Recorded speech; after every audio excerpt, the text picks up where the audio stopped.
You used to keep up. Now, even brushing your teeth feels hard. You want to care, but you feel nothing. And the worst part, you're blaming yourself for it. What if I told you this isn't laziness, it's biology, and your body's been protecting you all along? Let me show you what survival mode really looks like and how we start finding our way back.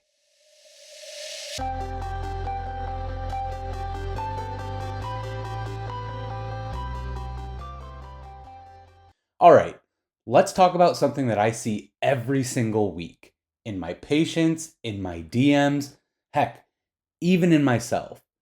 That feeling like you should be doing more, like you're falling behind, like your life is moving forward, but you're stuck in molasses watching it happen from the sidelines. You've got the color coded to do list, you've got the planners, the habit trackers, the stack of self help books, and you're not trying to stay stuck, but somehow your body and brain just won't go. You're staring at your laptop, you're pacing around the kitchen, you're fighting back tears over the laundry pile or the unread emails, and you're thinking, what the heck is wrong with me? Why can't I just get it together? And if that's you, I want I want you to stop right here because I need you to hear this. You're not broken, you're not lazy, you're not unmotivated or weak. You're in a survival response. And when you understand what that actually means from a functional, physiological, nervous system standpoint, it changes everything. So, in today's episode, I'm walking you through what this shutdown actually is, what it does to your hormones, your energy, and mood, why so many high functioning people secretly live here, and how we gently start rewiring the system without shame, force, or overwhelm. Let's go. I want to start with the invisible tug of war so many of us are fighting. You wake up exhausted, not just groggy, but soul tired. You make it through the basics, your kids, work, survival mode logistics, but you're running on fumes, and behind your eyes, that mental chatter is screaming. You should be doing more. You're wasting time. You're falling behind. So you pile on more pressure. You try to force yourself into action, you hustle harder, you push through, you caffeine up, and your body, it resists. Everything feels heavier, you can't think clearly, simple tasks feel like you're lifting weights underwater. And instead of asking what your body might need, you blame yourself. I hear this every single day. I'm just lazy. I have no willpower. I should be stronger than this. But here's the truth. That's not laziness. That is your biology trying to keep you alive. Your nervous system isn't wired for 24/7 pressure. It's wired to scan for safety. And if it senses danger, whether that's physical, emotional, mental, with no relief in sight, it doesn't double down, it shuts you down. This is survival mode. And what feels like failure, it's actually adaptation. That version of you that feels numb, foggy, disconnected, checked out, that's not the real you. That's the protective layer that your body built to get through what felt unsafe. So before we even start talking about healing, we have to stop blaming ourselves for adapting. You're not lazy, you're not broken, you're not behind. You're in a loop that your body didn't feel safe enough to exit, and now we get to change that. Now, we all know fight or flight, right? Your heart races, cortisol spikes, you're ready to fight or run. But what happens when the stress doesn't stop and you run out of fuel to keep pushing? Your body takes door number 3, which is freeze. And freeze doesn't feel intense like fight or flight. It feels stuck, flat, foggy, numb. You know what needs to happen, but you can't seem to start. You cancel plans, you ghost text, you scroll endlessly because everything else feels like too much. And then you beat yourself up for it. But freeze isn't a personality flaw. It's not you being dramatic. It's your nervous system pumping the brakes so hard that it shuts the whole car down. And physiologically, freeze looks like cold hands and feet, low blood pressure, slowed digestion, suppressed hormones, That could be estrogen, progesterone, testosterone, cortisol, and even a softer or quieter voice. It's like your body is trying to dim the lights to conserve battery. And it's not because you don't care, but because you're maxed out. And the world we live in, chronically overstimulating, high pressure, and rarely restorative, which means more people are stuck in freeze than we probably realize. And again, you're not flaky, you're not lazy, you're not avoidant, you're frozen. And once we see it for what it is, we can stop fighting it and start thawing gently. Now, let's make this real, because survival mode doesn't always look like falling apart. Sometimes it looks like functioning, but feeling totally disconnected while you do it. You get through the day, but you're on autopilot. You smile in the Zoom call, but you feel hollow inside. You love your kids, but you feel distant from joy. You reply to the email, but then forget what you just wrote. You're present, but not present. Here's what I see in clinic, and maybe you'll hear yourself in this. You wake up already depleted. You grab your phone out of habit and not connection. You cancel plans because it feels like too much. You think about texting a friend, but you don't want to talk. You spiral about your body, your calendar, your to-do list, and you do just enough to pass, and then you collapse at the end of the day. You've become masterful at hiding it. You say, I'm just tired. You laugh at the right jokes. You post the polished highlight reel. But inside, you feel far from yourself. This isn't who you are. This is who you had to become to survive the pressure, the pain, or the pace. And again, it's not failure, it's survival. And now, you get to come home to yourself again, slowly, safely, and with compassion. Now, let's talk function, because when people hear nervous system, they think vague stress. But we're talking real, trackable, biological changes. When your body lives in overdrive for too long, high cortisol, too little recovery, it starts to shift. And in the beginning, you're wired, pushing through, adrenaline is carrying the weight. But eventually, you burn out. Your cortisol rhythm flattens, you stop getting that morning energy boost, and you crash hard in the afternoon. You feel wired at night but tired all day. And then your mitochondria, which are your energy producers, those start sputtering out. Your ATP production tanks, your cells are literally tired. And that means, foggy thinking, poor recovery from workouts, mood swings and anxiety, sensitivity to smells, sounds, even supplements, hormonal shifts, and motivation and dopamine, those are completely flatlined. So your body, sensing that energy is low, it pulls the plug on performance and prioritizes protection. And again, this is the shutdown loop. Chronic stress, nervous system overload, mitochondrial depletion, burnout, more stress, repeat. You try to power through, but there's nothing left to pull from. And this loop, it gets louder during postpartum recovery, perimenopause, thyroid slowdowns, mold or toxin exposures, autoimmunity, and even trauma recovery. And the kicker, the more you blame yourself, the more your system doubles down on the shutdown. But again, you're not meant to live here. This isn't permanent. This isn't personality. It's physiology, and physiology can heal. So now that you understand why you felt stuck, shut down, or just not like yourself, the next question is, okay, but what do I do about it? And I want to be really honest here. You can't hustle your way out of a survival response. You can't positive mindset your way out of freeze. You can't biohack your way into safety if your nervous system doesn't feel safe. So we don't start with performance, we start with permission to go slow, to feel what you feel, and to build from the inside out. Again, not all at once, but layer by layer.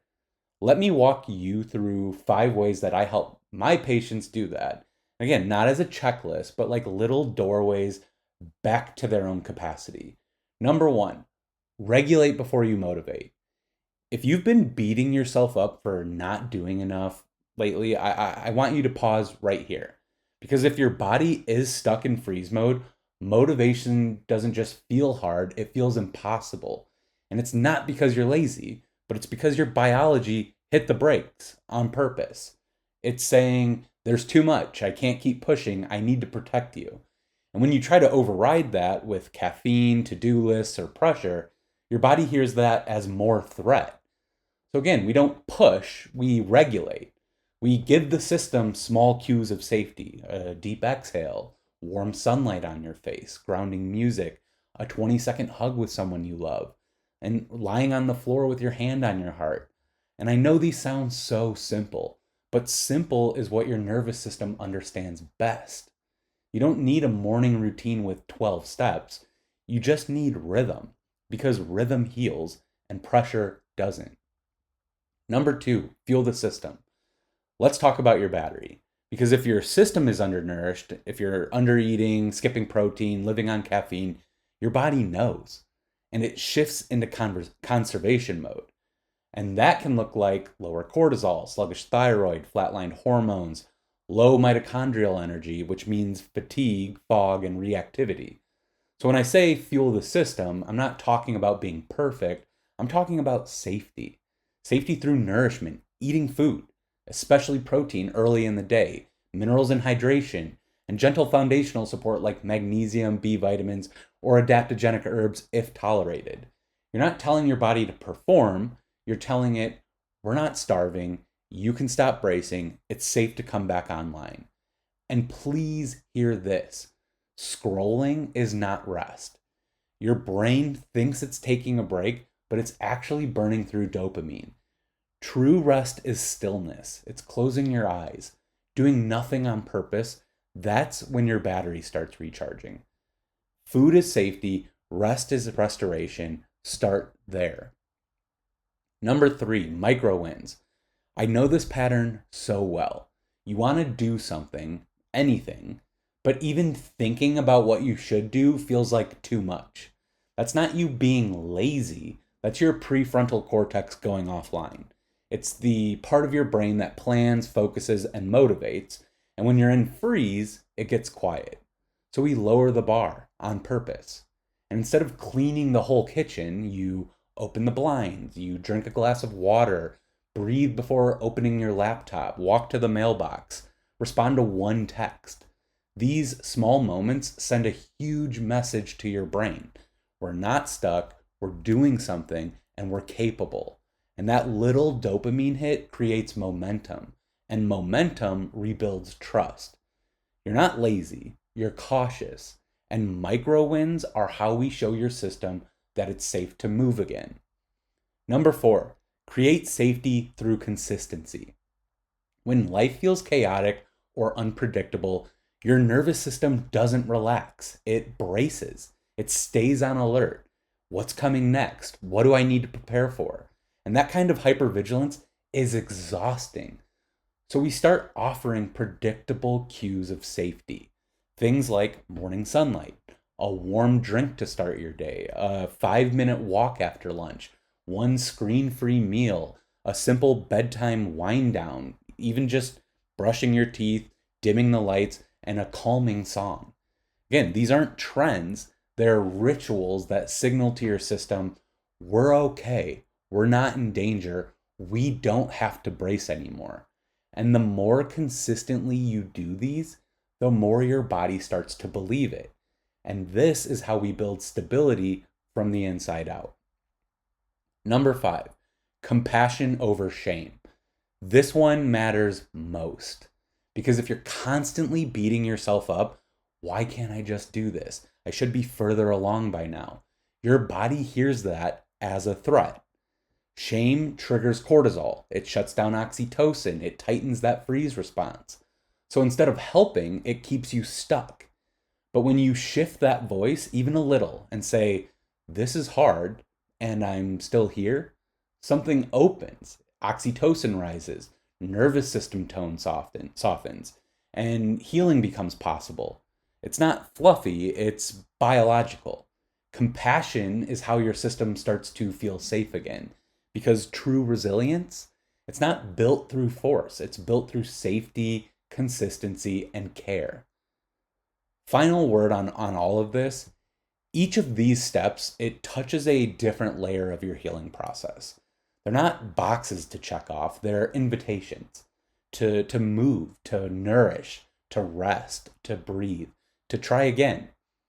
And again, this isn't about fixing yourself, it's about helping your body feel safe enough to re engage with life. And then again and again until survival starts to feel like resilience.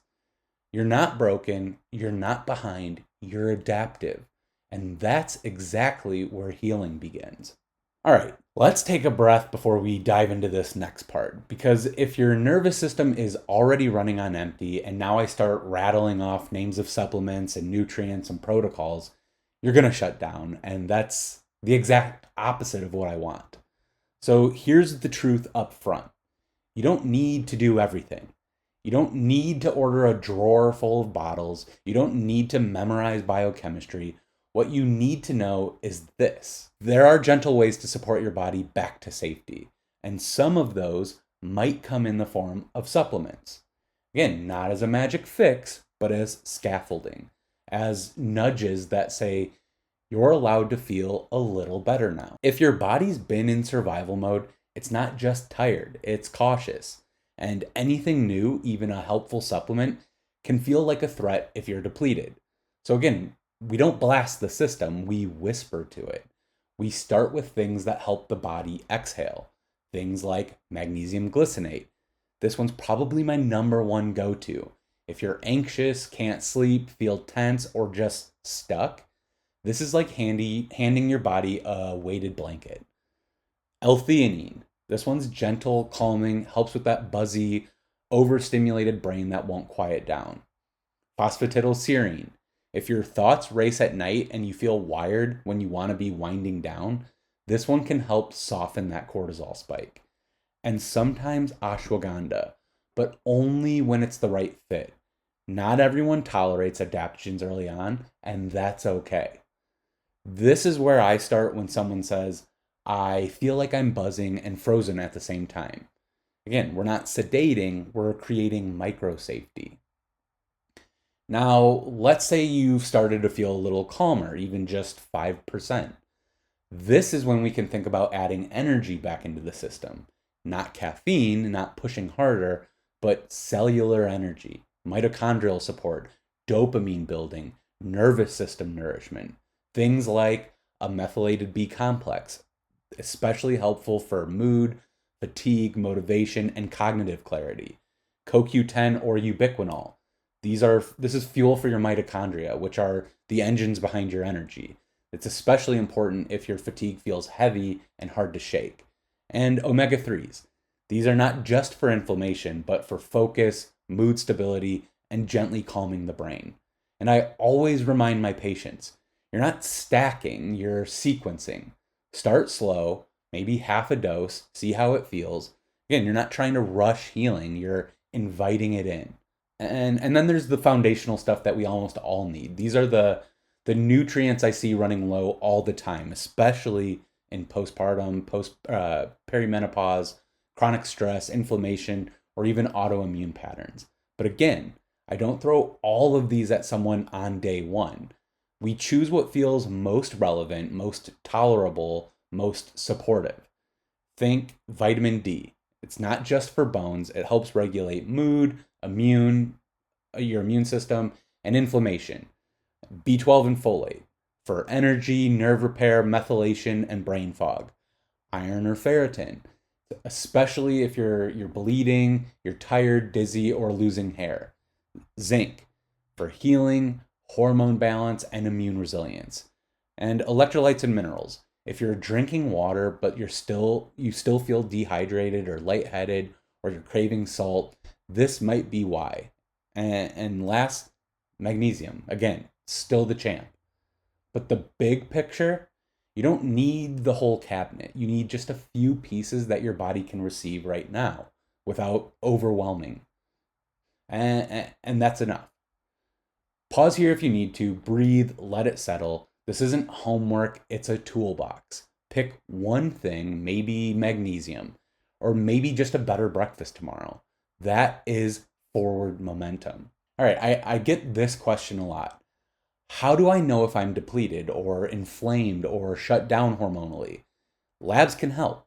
They're not the whole story, but they are one of the few places you can point to and say, see, I knew something was off. And when you've been dismissed or gaslit, that matters. So I want to walk you through the way I look at labs, not just as red, yellow, green numbers, but as patterns, conversations, clues. First, what's your body doing with stress? This is where we start to see the wiring. Is your system in fight? Is it in flight? Is it freeze? Or is it somewhere in between? I usually check AM cortisol. It should spike in the morning. If it's flat or low, your system might be stuck in that freeze mode. I'll check DHEAS. It tells us how long your body's been trying to keep up. A low number here, it usually equals burnout territory. Thyroid, when free T3 is low or reverse T3 is high, that can be why your body is feeling sluggish, no matter how hard you try to push. And then I'll check sex hormones, not because we're chasing estrogen or testosterone, but because stress suppresses these. So if your progesterone or your testosterone or your estrogen are bottomed out, that's a clue, not a character flaw. They give us a map so we can meet your body where it's actually at. And then we'll look at inflammation or depletion, because this is the part that explains why your energy might be crashing, your motivation flatlining, or your system always feeling on edge. And some of my go-tos here are vitamin D. If it's under 40, you probably don't feel like yourself. I'll look at ferritin, because low iron, you'll feel it in your brain, your breath, your muscles. I'll look at B12 and folate, especially if your nerves feel irritated or your brain feels offline. And I'll look at magnesium RBC, because that's the intracellular test, not the standard serum one. And it tells us about your cellular resilience. And then I'll look at zinc and copper, right? It should be balanced, because imbalances here can mess with your mood, your cycles, and your immune function. I might check CRP and ESR. These are just general inflammation markers. And if these are high, it means something's simmering. I'll check homocysteine. If this one's elevated, we start looking at methylation and cardiovascular stress. And then last but not least, insulin and A1C. Because even subtle blood sugar issues can mimic anxiety, fatigue, and hormonal chaos.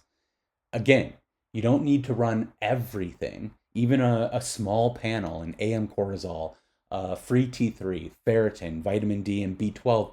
It gives us a really solid starting point. And you can do this through your doc. You can do it through Ulta Labs or through Rupa, whatever feels most accessible to you.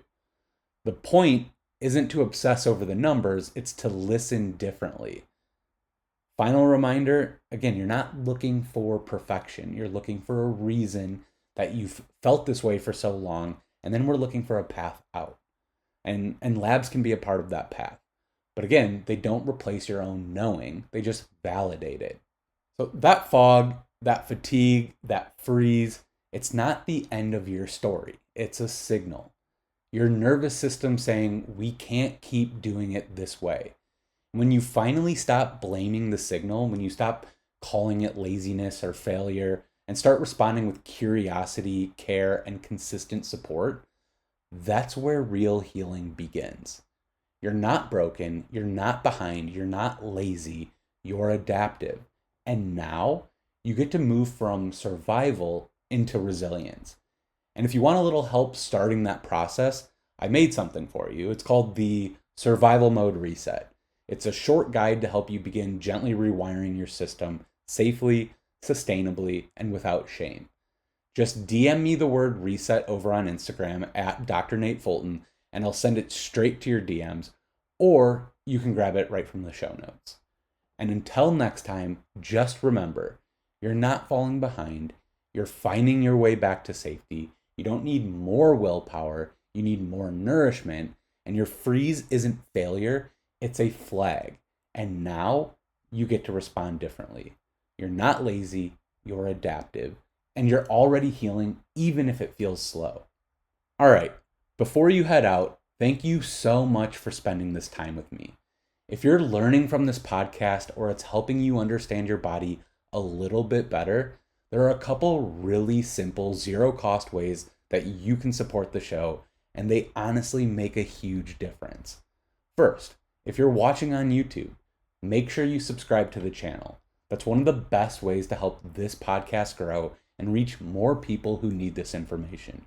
If you're listening on Spotify or Apple Podcasts, go ahead and hit the follow button so you don't miss future episodes. And on both platforms, you can leave up to a 5-star review, which helps more than you know. You can also leave comments now on both Spotify and Apple, which is pretty cool. So if you have questions for me or topics you'd love for me to cover in future episodes, drop those there. And if you want to make sure that I actually see your questions, the best place to leave them is hitting me up on Instagram or leaving them in the YouTube comments. I love reading them, I take time to go through them, and I do my best to respond personally. Thanks again for being here, for listening, and for being part of this community. I truly do appreciate you all, and I'll see you in the next episode.